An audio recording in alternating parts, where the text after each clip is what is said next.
Hello, and welcome to another episode of Conversations with the Chamber. My name is John Smolinsky. I'm the Executive Director of the Wakefield Lynnfield Chamber of Commerce, and alongside me today is Fortier, our Executive Assistant here at the Chamber in Wakefield and Lynnfield. And we want to welcome you to this episode of Conversation with the Chamber, which, as you know, we try to provide you insight into the background of businesses within our local economy that you might not normally be aware of or see in your daily interactions with those businesses. So we're going to try to provide you information, insightful, useful information of how these businesses have continued to operate and succeed in an environment that has drastically changed from that of what it was just 14, 15 months ago. How our world has changed overall, pre-COVID and COVID, is a fact that many of us have had to adapt to, and it's interesting to find out how these local business individuals, men and women, have been able to cope, adapt, and pivot with their businesses to continue to provide those services that we have all come to expect and take advantage of. So we're very happy here with us today to welcome two business owners here in the town of Wakefield. And the first is Patrick Dooling from Bosscan on Albion Street, and they're a professional scanning, document, and CAD conversion company. And we'll get Patrick give you a little more insight into what his business entails and how they operate here in the town of Wakefield. And also Triggs-Rhuda, who is the founder and chief creative officer of Modern Memory Keeper. Now that in of itself is very interesting, a modern memory keeper, and we'll find out from Sue in a moment exactly what her business entails and how she operates that here within our town as well. So we're going to hopefully have these two individuals help us understand how they operate, how they've succeeded, and how they're going to move forward. So Patrick and Sue, welcome both. It's nice to have you with us today, and we're hopefully going to be as informed with each of you as we have in some of our past programs. So with that, I think we're going to start with Patrick, the more traditional form of operations of scanning and recording and document management that I think most of us are aware of. I have a financial background myself, so document management and storage is something I'm very familiar with. And I think, Patrick, if you tell us a little bit about your part of the industry, how long you've been in business, your experience, and what your focus is, the forte of the Bosscan. Yeah. Thanks, John. We're glad to be here. I think it's nice to be out and about and returning to normal a little bit. So the company started in '92. My father started it in the dining room. And what it is, and what it's always been primarily, is a document scanning and records management company. So the primary focus and what we typically do we do corporate kind of scanning traditionally. So we'll go into an office, we'll scan all the files that they have in a file cabinet. From there, we started branching out in the years since into medical device manufacturing. So we would do lab, notebook, that type of scanning, and we've always been, you mentioned AutoCAD conversions, so we've been scanning plans as well. So anything that's in paper is what we've been scanning. As the years went on, we started doing more and more on-site scanning. And at one point, I think about 2018, 2019, I would probably say about just over half, maybe 3/4 of the projects that we worked on were on-site. So we would take our operation and we would go to a company and we would literally just scan all their files. We turn them into PDF files. They'd be ready to upload to the cloud. They'd be accessible for all their departments, whether they were out in the field, whether they were in the office. And that was our primary focus. Throughout the years, we've always kind of been asked by individuals, to scan either a book or, do a handful of photos and stuff like that. So we have the equipment to do a variety of document types. So that's primarily, who we are and what we've done since then, since '92.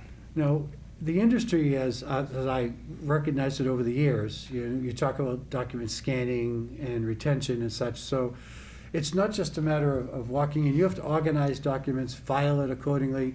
Now, I go back a few years to remember microfiche was the big form of scanning and record retention years ago, and then it was on to tape and film and such. What is it that, where's the media today? When you're doing this type of document retention, document scanning, and CAD conversion, where is it all going? How is it it's being stored, and how safe is it, and how long will it last? Yeah, so at this point in time, we know how long the shelf life is of film, right? It's 75, 100 years or something like that. So as long as it's stored properly. At this point, they really haven't determined like an end point for digital media. As long as it's always transferred from one format to another. You mentioned microfiche. So then we start thinking about floppy disks. Then we start thinking about CDs, jazz disks.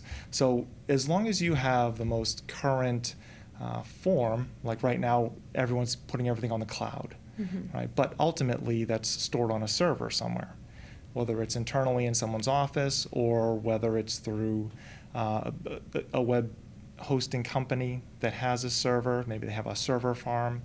So as long as you're constantly migrating that data, you can keep it for a long time. Do you have the capabilities? So, like, if somebody really did come in with a floppy disk, you would have the capabilities to. We keep some older media that we can read some of the stuff, but even that we can't currently read a floppy disk. I kind of went way back. Yeah, but every once in a while we'll literally be scanning a folder and there'll be a CD in there, or there'll be a zip drive, and these we have some of these things just to do these conversions, but we're seeing less and less of them. Right. At this point in time, if they haven't been, or if the data hasn't already been taken off there, the likelihood that it's actually still relevant is pretty minimal. Okay. Yeah. That makes sense. So in a traditional sense, you're still taking the same type of information, but the media has changed over the years. There's still that need for organization and retention for an extended length of time. So that part of the industry hasn't changed. Right, yeah. Okay, now, Sue, I have to tell you, modern memory keeper is something that at my particular junction in life, I wish I had a memory keeper for a lot of more mundane things. You and me both. But when you say a modern memory keeper, that conjures up a lot of different types of images of exactly what that could be representative of. So your business model is a little bit of an enigma to me. So I'm looking forward to having you explain to our viewers as well as me what exactly, because you're in a copying type of business, I imagine you're in something similar, but a different segment of that part of the market. So if you would, please take an opportunity to tell us a little bit more about, first of all, what you do and why you decided to do it. Okay. So thank you for having me. So my business is Modern Memory Keeper. I'm a certified professional photo organizer, and yes, that's a thing. I was going to say, there is a certification There for is that. a certification. I have it. I've been through it. We have a national organization, as many, different businesses do, and they certify. Which is a trade take organization. a test, trade organization. You have to take a test, and we, you have to have so many hours of client work in order to be approved, and we have a code of conduct that we agree to. So it's just like any other kind of professional organization. So there's a certification, you have a code of conduct as far as how to behave, a business model and parameter for good business practices? Yes. That, we agree to, so best practices. So this is actually my third career. I've been doing this for about 5 years. I work out of my home studio here in Wakefield. And my passion is to help people preserve their memories and tell their stories. So I love to help people conquer their photo overwhelm, where Patrick basically focuses on documents. I focus on images. So that would include things like digital organization. So I have a couple clients right now who have basically a digital mess. Instead of piles in a closet or in a box, they have multiple hard drives and CDs and little floppy disks. And so I help bring that all together and bring order to it. So they then have a photo library that's accessible and that they can enjoy and share. And then another part of that is to help people tell their stories is I make photo books for people or albums and visually help them tell their stories. So I'm doing a series with one of my long-term clients right now. And so I've digitized all of her still photographs after we organized them. And then I'm now designing photo books with her. And it's really fun because she traveled a lot. So all during COVID, when we couldn't go anywhere, I was going to Turkey by doing her photo books. Right. So it was a nice little respite from the same four walls. Wait, do you physically travel to Turkey? No, but I Oh, traveled in okay. my mind as I was designing her Through the photo pictures, book of her right. pictures from her travels to Turkey. So, so basically something that was buried in a box in a closet or on your camera roll, she now has in her hands that she can share with her family and friends and look at whatever she wants. Now, this must involve some, I don't want to say intimate contact, but close contact with someone to tell you exactly what that picture represents, or what they want to put beside one another. So you're in close contact with them, I presume. Yes. Okay. Now, I have clients who are very involved. This particular client who I was speaking about is very creative, so she was very involved in the design process for her book, so we work very collaboratively. And I have other clients who are like, here, just take it and it'll be great, and they just want the finished product. All right. So here we are, you're both in the image copying business, if you want, document images and photo images. You mentioned your business had increased, you're doing a lot more on-site at these business locations. You have people coming in and you're sitting there going through albums and discs, whatever they might paraphernalia they bring in to organize it for them. You're organizing for the businesses. One day it's pre-COVID, then boom, it's COVID. Let's start back to you, Patrick. How do you go on site? How did your business change from what you were doing traditionally as an industry when someone called you in to how did you continue to service these people? How did you stay with your business model to stay successful and continue to operate? Yeah, so one of the things that we wanted to do, so we quickly realized, literally overnight, it's funny thinking back, it feels like it was so many years ago, but it was a year ago. A lot of our clients said, we're going to put the brakes on. We have a couple projects in the pipeline, but we're sending all of our workers home, so no one's going to be here to physically unlock the doors, let us in, pack boxes, what have you. So we didn't want to go and do something that was completely out of our wheelhouse. We're not going to manufacture N95 masks. That's not something that we know. But we know documents and we know how to scan. And we realized through the chamber, through networking, that there must be someone out there who we could collaborate with and kind of work with. It had to be something with documents. And how could we get these documents? We also started to realize that people were home, and we started getting a couple calls from people saying, you know what, I'm sitting here in between meetings, and I'm going through all my old photo albums, and I have boxes and boxes, of just pictures and what have you. Do you guys scan that in? Can I just drop it off? We said, sure. We'll do the contactless drop off. So right on Albion Street, we would have a car pull up, and someone would just take out some boxes, and we'd go in and we'd get them. And then we started talking with Sue, and we said, there are people.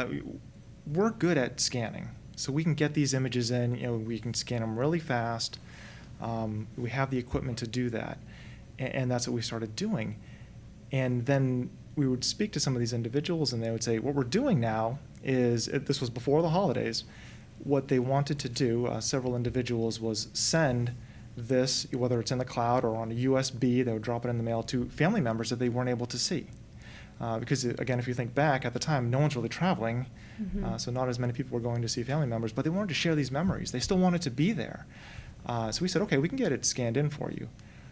But how's about if you also talk to Sue, and we had a couple projects that we'd scanned in over 8,000 photos per customer.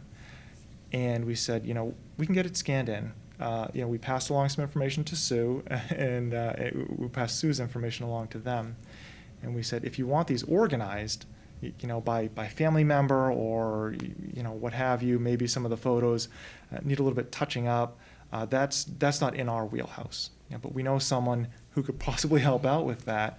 And so we sent them along to Sue. A lot of times, some of these things take a while to turn around. So, the verdict is still out to see how that's going to go. But we thought that this would be a great opopportunity. So Wow, you that's great. basically stopped your on-site visits completely Yeah. and went to people dropping off materials. Mhm. Now, that had to be a cumbersome process, particularly for big clients. Did you Yeah. lose any clients at this time? I mean, because you had people Yeah. that obviously had huge files areas and storage needs. Did they come by with some sort of truck and just drop them off at your front door as well? So a lot of those projects kind of paused. We were just talking, it seems like now, fast forward a whole year, once the students started going back to school, a lot of people started going back to the office. And now people are, they're looking at the quotes, they're looking at the projects that we already had, and we've seen quite an uptick in the past couple of weeks. But during that 2020, the primary part of the pandemic, we knew that we had to transition. So we transitioned a lot more to online advertising. Because we knew that we saw a light, and we said, okay, let's chase this a little bit.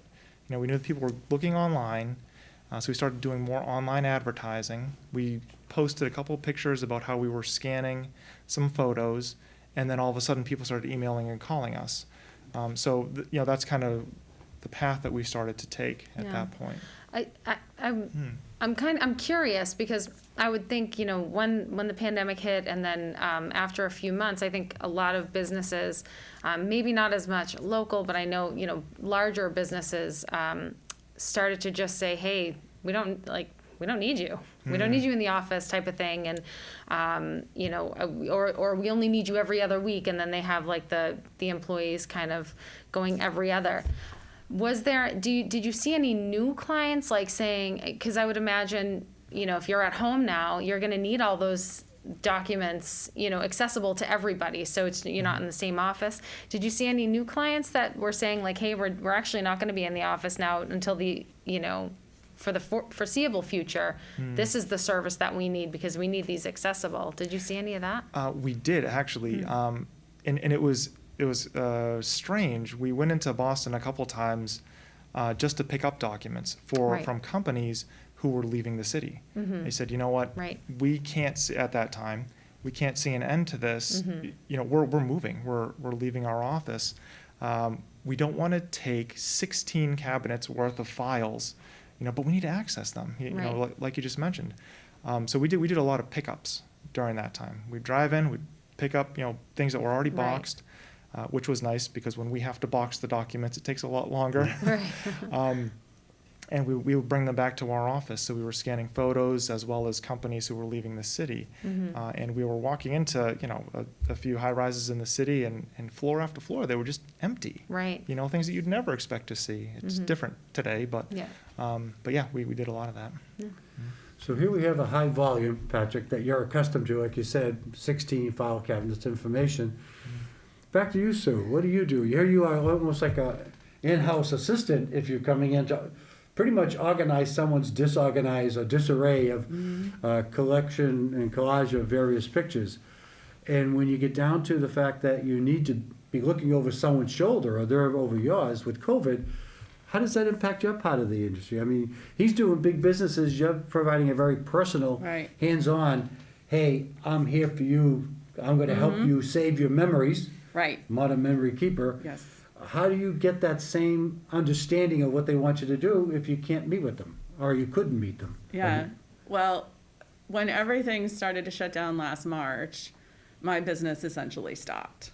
I had some clients that were in work that I had already had a relationship with, so we just kind of kept rolling. You know, everybody learned Zoom, and that's how all of my client interaction went online. And like Patrick's company, we went to contactless pick up and drop off, although, you know, we have a really large enclosed front porch on our house. So I would lock the inner door, unlock the outer door, and be like, okay, you can drop off your, you know, boxes of items, or whatever, you know, if I had to pass things back, or I would drop them at their house. So that was really difficult, going from sitting next to someone on their couch and looking at their, you know, family's scrapbooks from before the war to having to do everything online. Now that, just to stop you there for a second, I don't want you to lose your train of thought, but I'm thinking back to, I know businesses that were sanitizing the mail when it came in. So early on in COVID, before Right. we had a better understanding, as Patrick alluded to, it's a learning curve, but early on, there were businesses, I know when the mail came in, were spraying them and wiping them down, trying to clean them and disinfect them.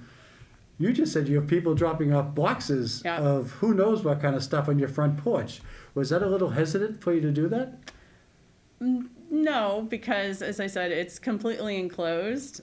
So I could leave it there for a day. The temperature was fine. So it wasn't any, you know, better or worse staying there than it would be in someone else's home. So I just would kind of leave things for a day and then go out and unpack it. And I would just, you know, I'd wear a mask. And normally, especially for working with old items, we're wearing a mask anyway, because you don't know when you open a box what's in it, whether it's really dusty or there's mold or mildew. So you definitely Interesting. You know, need to be wearing a mask anyway, and gloves, depending on, just to keep your hands clean, because sometimes things can get quite dirty. So I would just basically let it sit for overnight, and then, you know, proceed with kind of our normal handling. I had, you know, when everything shut down and I couldn't go to people's homes, it was basically the people who didn't want to keep going online. There was just a week where there was one phone call after another about, I'm going to have to cancel, we're going to have to revisit this, like, you know, et cetera, et cetera, et cetera. And I mean, it's, you know what's happening, because the entire world is shutting down at this point. Right. And, you know, I have 2 kids, they were in college, so I had to get them back from college. So, you know, I did a 10-hour round trip to Syracuse to grab my child and her friend. And I know that a lot of other people were going through the same things as we were in our house. And it really comes down to, most of my clients are women. And, you know, we're the ones who are kind of in charge of the kids and the household and bearing that, you know, part of the story. So I think, you know, considering what was going on, organizing their pictures was kind of the last thing on people's minds at that point. We're all just trying to figure out, no one knew what this thing was, you know, or how it was transmitted or anything. So I think all of us really kind of plunged into survival mode. And somehow you've managed to come together and sort of complement each other's businesses. It Yeah. sounds like you're able to pick up an area that he might not be as specific and expert in, and vice versa. So Yeah. how is it you've actually managed to help one another? And obviously the clients that you're servicing. Yeah, well, Patrick has some really specialized scanning equipment that I don't have in my home studio. So it's great that if I have something really oversized, I actually unrolled a picture that was like literally this long. How would someone have a picture this long in their basement? What was the picture of? It was Not to be too nosy. no, but- it's fine. It was a series. There was several of them, just very old images from like the 20s or teens or 20s. Wow. Yep, and it was like a high school class. Wow. One of them looked like, or like almost like a sports team. I think it was all some kind of like college pictures, or, you know, they would pose the whole class, but they were like this long. So depending on what my client wants to do with them, they might be going to Patrick to scan, because That's great. he has a scanner that can handle that kind of thing. And were the scanners that you had with technology today able to enhance the photograph itself once it's digitized and you're sharing it? Does it enhance the, I mean, if it's 1920, I Right. think it's got to, must have faded somewhat, I would think. It's very faded. I actually do photo restoration. That's Oh, you part. do? Yes, that's part of the services I provide. So, in addition to, the actual organizing of the material physically or digitally, I also and making photo books and albums. I do photo restorations. So, taking a very old image, I'm actually working with some images right now from around the war for a client, and I also have another partner who I work with who digitizes video. So I could work with an entire collection, So if you photos had and video. something that needed to be enhanced, you could come to Sue and she could facilitate that for you and then give it back for your recording. It's interesting. Yeah. So now, the person that had these huge pictures, I mean, do they have a whole box of those? Is that something that? No, it's not. This particular person does not have a whole box of them. So I think there's 4 or 5, and they were rolled up very tightly in a tube, just in a Wow. box. That sounds so much more specialized, obviously, than the general, document scanning. Right. Where did you learn a skill to do photo enhancement and, I guess, is that all part of the certification? Let me back up a Well, second. some of it is part of the certification, and we all specialize in different things as in our industry. So there are people who will only design photo books, or there are people who only work with digital organizing. I've chosen to do physical and digital organizing photo books, and then specialized scanning. Would go to Patrick, and I also digitized slides and negatives. There are people who do a lot of work with video, and so we're really kind of self-trained. There are courses that you can take. My background is in design. My first 2 careers were in the design and project management business, so I have a design background, and there really isn't a formal course to learn how to do photo restoration. You kind of teach yourself based on the kinds of jobs that come your way. Mm-hmm. So restoring a photo, like, a photo of a gym class from 1910 is a different project than correcting the color on someone's scuba diving photos. Right. Are you seeing that more people now, just after, during COVID, or, I see a lot of people posting and, just personal conversations that I've had that, they're realizing that, family is everything and making memories are so important, and they kind of like maybe reverted back to maybe a more simple kind of like life and living in the moment. Do you notice now people kind of coming out and a little more and just wanting to, really capture these memories and make them accessible? You've noticed that? Yes, I've noticed business started to pick up a little bit kind of back in the fall. Mm-hmm. I think once we all got past kind of the shock of what was going on, and we knew a little bit more about what COVID actually was and what we needed to do to stay safe. I think things seemed to loosen up just a little bit. So, and I think people kind of were able to get out of their own heads, for lack of a better. Like, we were all there, Right. And I think that people did want to turn to these projects, and also to Patrick's point about the sharing. We weren't together at Thanksgiving and Christmas, and so how do you share things? And we're all sick of Zoom, but that's pretty much the best we can do. Right. So there has been an uptick in business, and which has been really good. And I also think that, like Patrick said, like now that the kids are back at school, Yes. and I think that has eased a lot of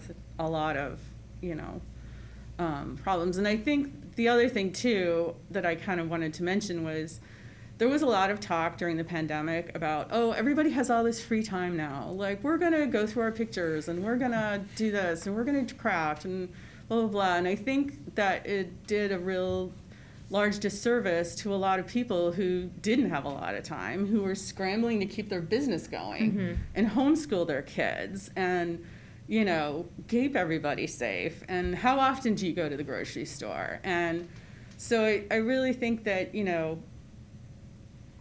that is something that we didn't really address enough. I think there was way too much of the other kind of conversation about, oh, we have plenty of time, but for a lot of people there wasn't enough time. Right, exactly. And there was a lot of stress. And I think hopefully now that we're coming out of it, people will have more time to think about things like, family and what do we want to do with our images and how can we share things. Absolutely. So you mentioned you traveled to Turkey, so I would imagine that you lived many lives going through these memories of people that it must be very informative and overwhelming sometime when you're looking at maybe a family history that you're following from the 20s up through, and you're saying, oh my God, there's the great-grandmother, there's the grandmother, up to today. So you're really traveling through time with what you're doing. It's interesting, the perspective. You're both, in a sense, imaging, when one's documentation strictly from a business perspective, but then again, he's helping you versus a very personal introspective of what's going on. Right. So the changes in the document industry, or the imaging industry, is moved along quite a bit, and it's amazing that despite the advances, you still are able to work together in a very close manner and assist each other in different ways, in a manner that I hadn't really thought about before we even started. Yeah. So and Patrick is in the kind of work that they do by preserving the documents for a business. Right. Even though they're not generally photographic images, those documents really tell the story of a business. So you guys Sure. are helping preserve a business's story. Very much so. Not as much in a personal manner, but just as valuable to that business as Right. you are to that Right. family. Yeah. Interesting. Well, listen, I want to thank you both very much for being here, Patrick and Sue. Yes. Thank you. As always, we enjoy this as much as anybody else because we get to sit and ask all the questions and then get illuminated by your answers. So it's fascinating for us to have the opportunity, and having both of you within the local Wakefield community is great. Patrick, you down on Albion Street at Bosscan, and Sue out of your home on what I don't know if Joe goes out your home address No, just yet. we're off of Albion too, just a little further up. He's right down the road. Well, there you go. Well, Patrick, Sue, thank you both very, very much. Thank you, guys. Thank you you. for joining us. Polly, thank you for Thank being here you. once again. Thank you for participating and being part of our show, Conversations with the Chamber, and we hope to see you again soon at our next opportunity. Thank you.